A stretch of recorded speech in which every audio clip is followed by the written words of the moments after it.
கடலூர் மாவட்டம் விருத்தாசலத்தில் அமைந்துள்ள அருள்மிகு பழமலைநாதர் திருக்கோவில் தேவாரப் பாடல் பெற்ற ஸ்தலங்களுள் ஒன்று.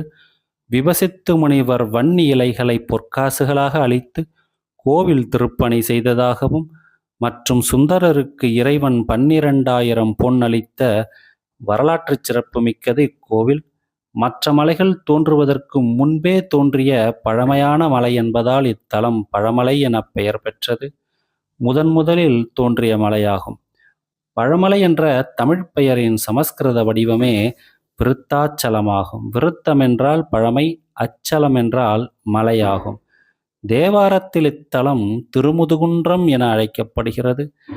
விபிசித்து முனிவர் மணிமுத்தாற்றில் நீராடி இக்கோவிலை கட்டிய போது கூலி ஆட்களுக்கு கூலியாக வன்னி இலைகளை வழங்கினார். அந்த இலைகள் அவரவர் உழைப்புக்கேற்றவாறு பொற்காசுகளாக மாறின. இக்கோவிலின் வன்னி மரம் மிக பழமையானதாகும். சுந்தரர் இத்தலத்தை கடந்து சென்றபோது பதிகம் பாடாமல் சென்றதால் இறைவன் அவரை தடுத்தாட்கொண்டு பொற்காசுகள் வழங்கினார். அப்பொன்னை மணிமுத்தாற்றில் இட்டு திருவாரூர் கமலாலய குளத்தில் பெற்றார் சுந்தரர்.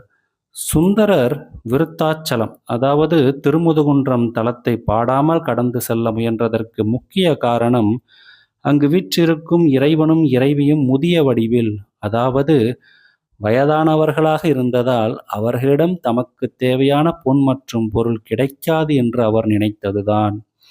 சிவபெருமான் தன் நெருங்கிய தோழனாக கருதிய சுந்தரர் திருவாரூர் பங்குனி உத்தர திருவிழாவிற்கு தேவையான நிதியை திரட்டும் நோக்கில் இவ்வழியே சென்றார். அப்போது முதியவர்களிடம் கேட்டால் என்ன கிடைக்கப் போகிறது என்ற எண்ணத்தில் பாடாமல் சென்றதாக ஆன்மீக வரலாறுகள் கூறுகின்றன.